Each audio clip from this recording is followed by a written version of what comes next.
Smile. But I'm not happy. People are staring. I don't want to do this. You have to. They'll know No one something's cares wrong. about your Why life. is that bad? Nobody cares. They won't understand. Nobody I want to cares. go home. You'll hurt their feelings. This was wrong with ridiculous. you? What are we even Just talking keep about? them Just you want to happy. keep them happy. What if they They're think gonna you're be mean. stupid? Just Just keep them happy. Just keep them happy. Just lie. I'm not here to sugarcoat, life's already a bumpy road. Too much shelter causes pain, let's just be real honest.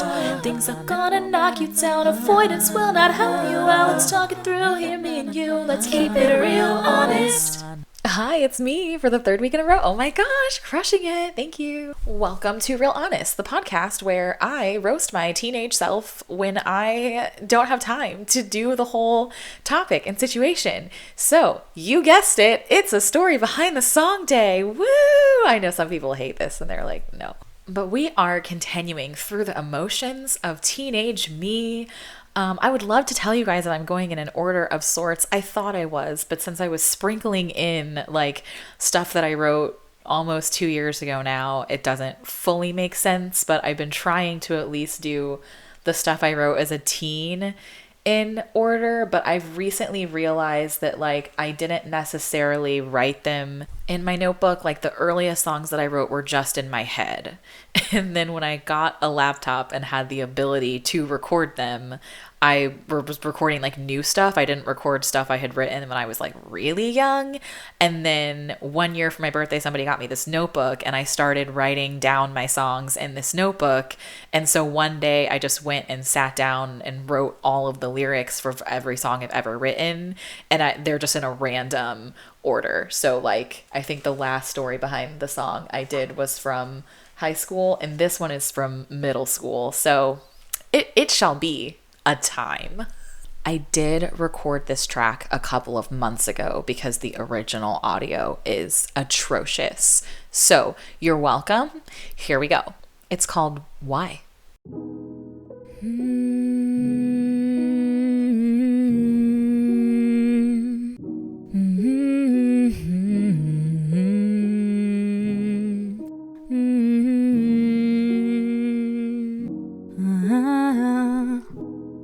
I walk down the streets of the city. You do? And I see man after man Only men? begging me for money, but I don't have enough to spare, and it just ain't fair that they should even have to ask. Oh, she thought that was cute. 'Cause nobody should live like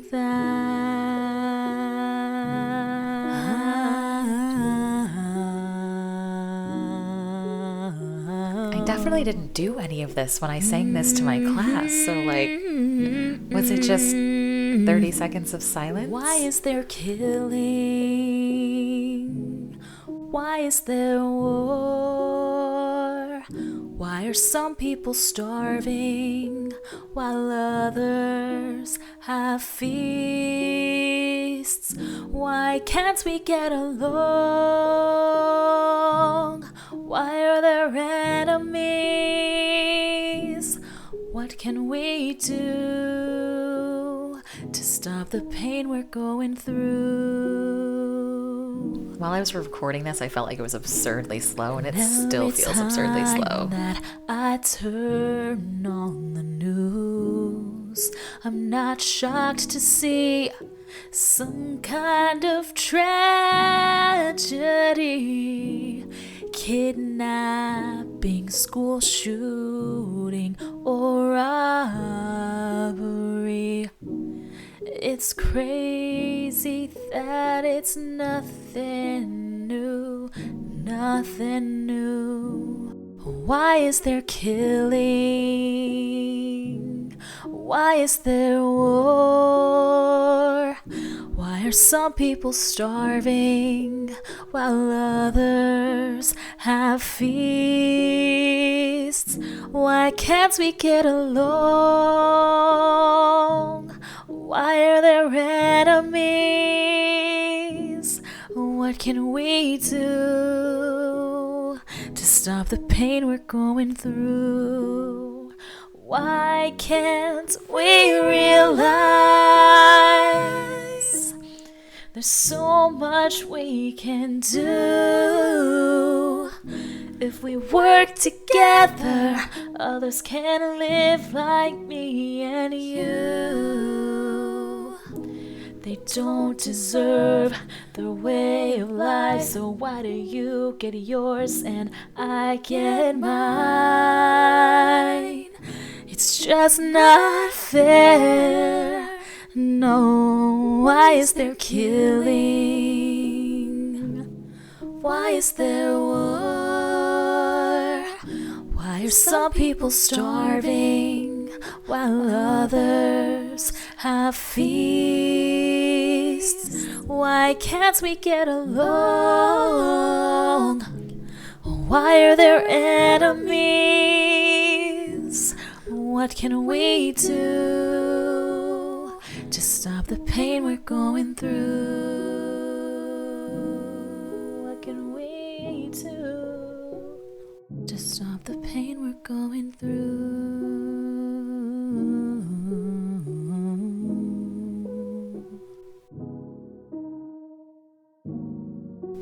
Okay, well, I don't hate it. It's weird. I just recorded that a couple months ago and I forgot doing it. That surprised myself. I was like, why did I put these? I definitely didn't have any harmonies in the original. I mean, I didn't have a track for the original. It was straight a cappella. So I do like the track. That was fine. Okay, so I wrote this song in 2007. I was in 8th grade and I wrote it for a school project. It definitely was in language arts class. I think we had to write a poem or something. And then there was some element of performance that we had to do. And she said that like you could sing it or do some kind of like spoken word, or you could get like other people in the class and like act out the thing. And I opted to turn my poem into a song because it was the lowest amount of effort. Like I remember I was very depressed in 8th grade and I didn't have friends. So I didn't want to try to like have to coordinate a thing with other kids in the class. And I didn't want to have to deal with like costumes or props or like relying on anyone but myself. So I was like, well, I can sing. I'll just sing. I do vividly remember a boy that used to bully me, like sang the chorus to me on the bus for the next like few weeks after I performed this song in class. And he was doing it to like mock me. But looking back, I'm like, okay, well, it was catchy enough for him to remember the lyrics and the tune. And it was in his head later. So like, are you a jerk or am I talented? He definitely did say, I'm Samantha, I'm gonna be a pop star. And like, all right, you got me there. Time for the real cringe part. Let's break down these lyrics. Okay, verse 1. I walked down the streets of the city. I mean, let's just stop there because when was I ever walking down the streets of any city? Legitimately, I'm sitting here racking my brain and all I can think of is we did live in Philly for a couple years, like when I lived in 6th and 7th grade. And we built our house out there and we moved for my dad's job. So he had moved like a few months before us and had an apartment in the city while the house was being built. And I do remember like going to visit him and like walking the literal streets of Philadelphia to the Ben and Jerry's on the corner to get ice cream. And there were a lot of homeless people. But I mean, how many times of my life was that? Like maybe 2 total tops. Like I'm like, girl, what streets? You're not in any streets. Okay, but I digress. I walk down the streets of the city and I see man after man begging me for money. No, you don't, but okay. But I don't have enough to spare. You don't have any money. You're 14. And it just ain't fair that they should even have to ask. I mean, agree, because nobody should live like that. Also agree, but I just like, what was going on in the world and in my life that like this is what I was writing. Chorus, why is there killing? Why is there war? Why are some people starving while others have feasts? Why can't we get along? Why are there enemies? What can we do to stop the pain we're going through?